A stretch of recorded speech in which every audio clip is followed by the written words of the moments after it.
Di awal cerita film kita diperlihatkan seorang pria yang bernama Lee Yong-gu adalah ayah dari Ye Sung. Dia menderita gangguan mental sehingga seolah seperti seorang ODGJ, namun sebenarnya tidak. Sementara itu Ye Sung adalah seorang gadis kecil berusia 6-9 tahunan yang ceria dan cerdas. Mereka berdua hidup dengan bahagia meski tanpa kehadiran seorang istri atau ibu. Pada lain hari, Lee Yong-gu yang sedang bekerja sebagai tukang parkir, dihampiri seorang gadis kecil. Rupanya ia adalah gadis kecil yang tempo hari membeli tas Sailor Moon. Gadis tersebut sepertinya kasihan dengan Lee Yong-gu yang saat di toko tersebut hampir menangis ingin tas tersebut.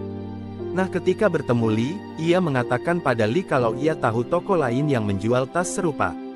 Diajaklah Lee oleh gadis cilik tersebut.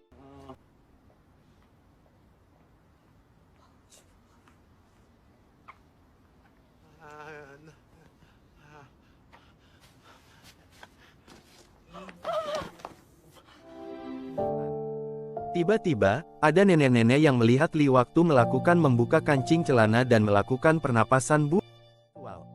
Seketika wanita tua tersebut lari dan lapor polisi. Lee yang tak menyadarinya, tetap saja di TKP mencoba melakukan CPR. Tak lama berselang, polisi datang meringkus Lee layaknya kriminal. Sementara gadis tersebut dinyatakan meninggoy, diduga dilecehkan dan dibunuh Lee. Lee dibawa ke kantor polisi untuk diinterogasi, namun sepertinya bukan interogasi biasa, dia dipukuli oleh para polisi. Lee dipaksa mengakui perbuatan yang sama sekali tidak ia lakukan. Belakangan diketahui bahwa gadis kecil tersebut adalah putri dari seorang jenderal polisi berbintang 4. Lee yang mempunyai gangguan komunikasi dipaksa untuk menandatangani surat pengakuan, namun para polisi mengatakan itu surat untuk menemui anaknya. Lee kemudian dijebloskan dalam penjara tanpa proses pengadilan. Lee dimasukkan ke sel nomor 7, yang sudah berisi 5 orang napi lainnya. Salah satu napi menjadi ketuanya, ia adalah mantan gangster.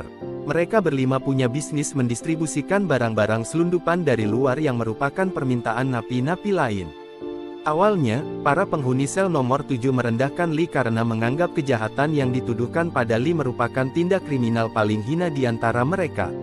Suatu hari ada kelompok napi lain yang ingin merebut bisnis napi sel nomor 7, ketuanya hendak ditikam, namun digagalkan justru oleh Lee yang kebetulan melihatnya. Alhasil, pisau malah bersarang di perut Lee.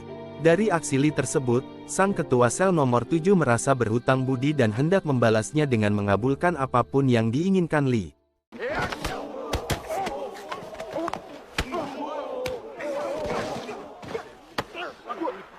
Ketika ditanya apa yang diinginkan, Lee hanya berucap satu kata, yaitu nama anaknya Ye Sung. Demi membalas budi Lee, ketua sel nomor 7 menyusun rencana untuk mempertemukan Lee dengan putrinya. Rencana tampaknya berjalan lancar, panti tempat Ye Sung diasuh berhasil mengadakan konser paduan suara di penjara.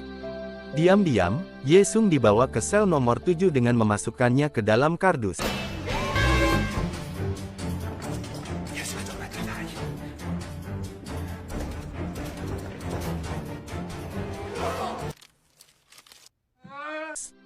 Lee yang kemudian melihat anaknya sangat bahagia, Ye Sung pun memeluk erat ayahnya dengan air mata bahagia.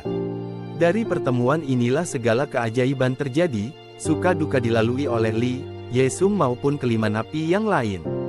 Napi lain makin hari kian ragu Lee merupakan seorang pembunuh seperti yang dituduhkan.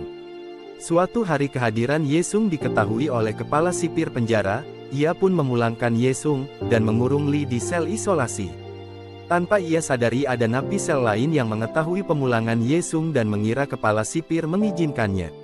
Karena hal itu, ada seorang napi sel lain melakukan aksi pembakaran salah satu ruangan penjara, karena merasa kepala sipir tidak adil, mengizinkan untuk sel lain tapi tidak pada dirinya. Semua napi dikeluarkan termasuk Lee, sementara kepala sipir mencoba untuk menghentikan pelaku. Pas kekacauan terjadi, Lee hendak keluar, namun ia melihat ada 2 orang tak sadarkan diri di ruangan sumber kebakaran. 2 orang tersebut adalah pelaku dan kepala sipir. Awalnya Lee berteriak-teriak minta pertolongan untuk menyelamatkan kedua orang dalam ruangan itu, namun tak ada yang merespon. Mengetahui bahwa Lee menyelamatkan nyawanya, kepala sipir juga mulai meragukan bahwa segala dakwaan terhadap Lee adalah benar.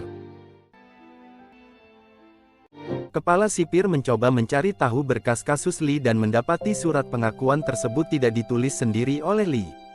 Kejanggalan terjadi, ia pun meminta penyelidikan dan pengadilan ulang atas kasus Lee. Mendengar bahwa kasus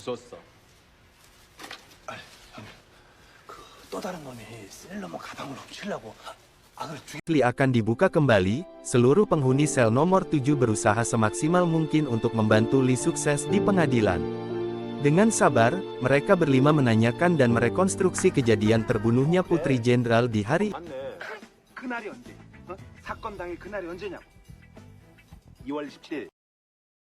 itu. Mereka pun melatih Lee untuk menghafal berbagai kunci jawaban bahwa itu adalah murni sebuah kecelakaan. Dengan susah payah, akhirnya Lee berhasil menghafal semua kunci jawaban dengan lancar. Semua meyakini bahwa Lee akan memenangkan kasus dan dibebaskan. Menjelang hari H, Lee didatangi oleh ayah korban yang merupakan jenderal polisi. Saat itu, tidak diketahui apa yang dilakukan sang jenderal ketika bertemu empat mata dengan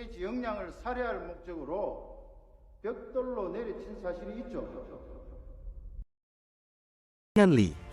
Pengadilan pun berlangsung, dua dari teman sel nomor 7 membantu Lee dengan bersaksi atas perilaku Lee selama di penjara. Hadir pula 3 teman napi sel nomor 7 lainnya, kepala sipir dan Ye Sung beserta ibu asuhnya. Setelah pernyataan dua saksi napi sel nomor 7, tibalah pertanyaan dari penuntut kepada Lee, sebuah pertanyaan tentang apakah Lee membunuh anak jenderal. Di luar dugaan, Lee yang sebelumnya hafal betul jawaban dari pertanyaan yang diajukan, mendadak mengakui bahwa memang benar ia pembunuhnya. Rupanya, sang jenderal hari itu menghajar Lee habis-habisan dan mengancam Lee, jika dia bebas, maka sang jenderal akan melakukan hal yang sama dialami putrinya Ye Sung. Jenderal kejam itu memberikan pilihan, terima hukuman atau putrimu akan mati. Lee dengan air mata duka yang mendalam mengakui perbuatan yang tidak ia lakukan sama sekali. Ruang sidang riuh oleh hujatan namun sekaligus kekecewaan para pendukung Lee, yang kala itu tak mengetahui apa yang sebenarnya terjadi. Hakim menetapkan hukuman mati untuk Lee, eksekusi di depan regu tembak. Semua orang yang mendukung Lee, merasa kecewa sekaligus bingung dengan apa yang terjadi. Penghuni sel nomor 7, tak berhenti untuk mendukung Lee, mereka berencana mengeluarkan Lee dan anaknya dari penjara. Disusunlah rencana gila, membuat balon udara agar Lee dan putrinya bisa bebas.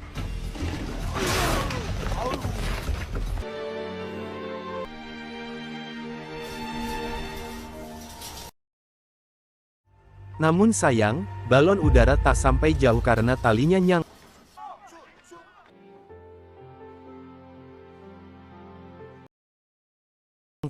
Sepertinya, semua harus merelakan Lee dieksekusi. Saat hari H, begitu pahit perpisahan Lee dengan putrinya, hujan air mata seolah menggenangi penjara. Keadilan seolah turut mengiringi Lee menuju lapangan eksekusi dan mati bersama.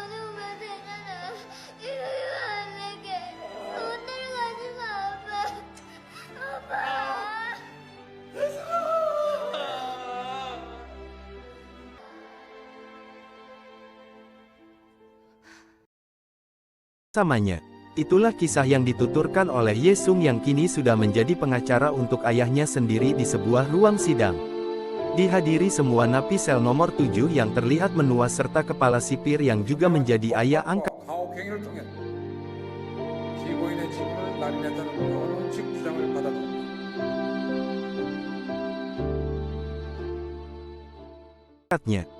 Akhirnya, hakim pun mengakui bahwa kasus tersebut cacat hukum dan keadilan telah gagal dalam segala sisi. Dengan demikian Lee Yong-gu dinyatakan tidak bersalah, sekalipun ia telah tiada. Dan film pun selesai. Ending yang membagong.